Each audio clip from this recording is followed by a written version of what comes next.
teenager, just starting life really. I played sport, used to go to the gym, and life I thought was great. And then all of a sudden one day I was driving in Newcastle, stopped at a pedestrian crossing, and then next thing I knew somebody ran up the back of me.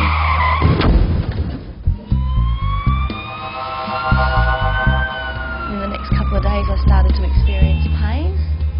Initially it started in my neck, down into my shoulders, and as time moved on it went basically the whole length of my body.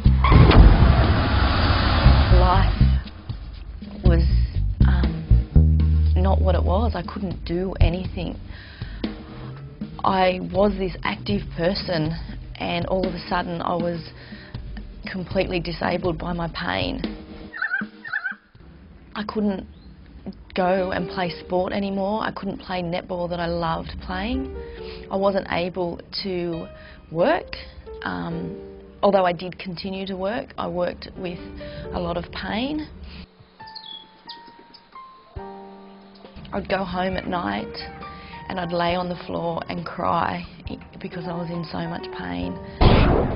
I was told that I would never have children, that I'd probably never exercise again, I'd never play sport.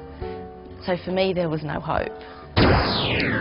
I found myself on the, I suppose what you could call it was the compensation merry-go-round, seeing doctors, trying to get answers.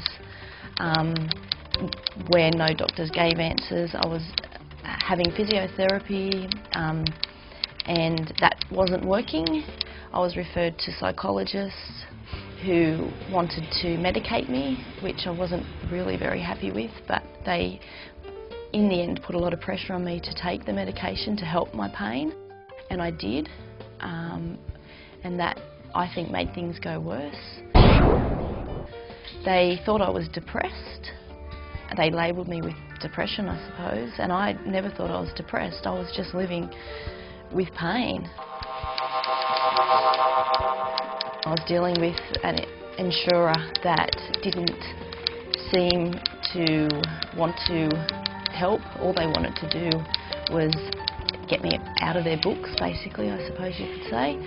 And every time I called them to try and get help or try to ask them if they could give me answers, they were terrible.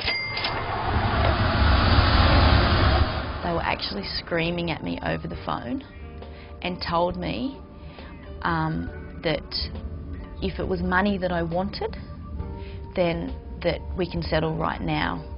Now that really made me upset and cranky because I didn't want money. I wanted my life back.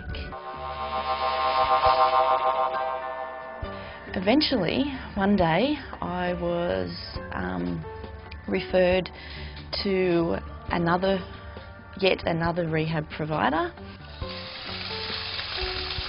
For 2 hours she cried. For 2 hours I stood with her. She rocked against the back of the chair. I knew that she didn't know how to take me because I was not doing the normal rehabby things.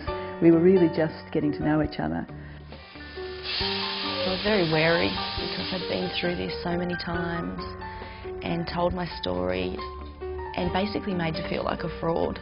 Little by little, bits and pieces of explaining pain came out. I asked her to go away and think about it all and whether she wanted to engage with this program, because it's my view that even in a compensation system you should have the final right as a person in that system to say, yes, I do want to work with this person, or no, I don't. It was amazing to find somebody that actually cared, that didn't look at you as a number or somebody who was trying to beat the system or be fraudulent. They actually realised that you were in pain and that what you were saying was true. I started to realise that there was somebody out there that could help, that there was hope, and that maybe there was answers to help me. After a while, Kimberley went back into the gym with our exercise physiologist. We'd been explaining pain the whole time. I was really, really scared, and I didn't think that I could do it. because I hadn't been able to do anything for so long. The best I could really do was sit, and that even hurt.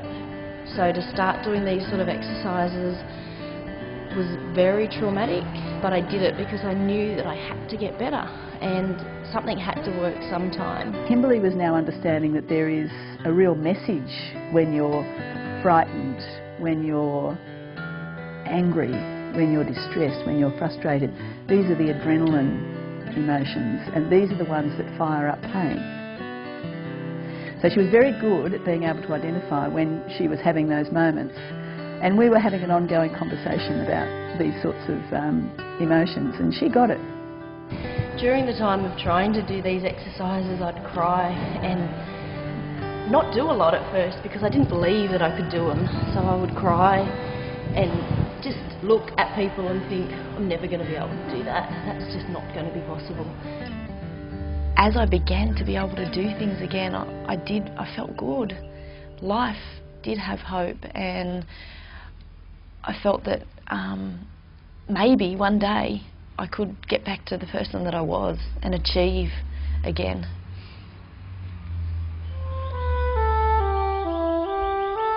I tentatively put my foot onto the treadmill.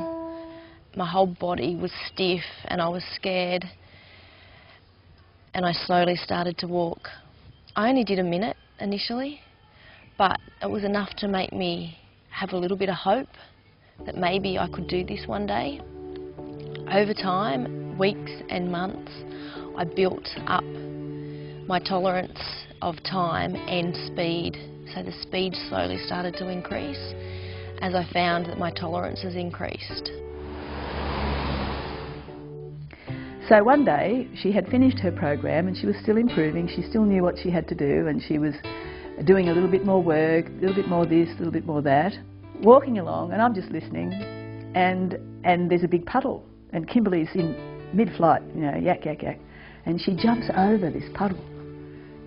And I just noticed it because this is a girl that is not able to do aerobics yet because she's frightened of jumping, you see, and she's just jumped over this puddle. I couldn't believe it. It was surreal, really, because I hadn't been able to do anything like that, and I don't think that my mind had caught up with my body. My body was actually now able to do things that I was too scared of doing, and that my mind was saying you can't do, but yet I did it. I was running and I couldn't believe it. I was actually running again, and that moment was overwhelming. It was unbelievable to think that I was back to where I was. Despite all of the doom and gloom that she'd experienced in the couple of years before she met us and we started working with her, she went on to have 2 babies, despite the medical advice that she wouldn't have babies. And she's living a perfectly normal, wonderful life.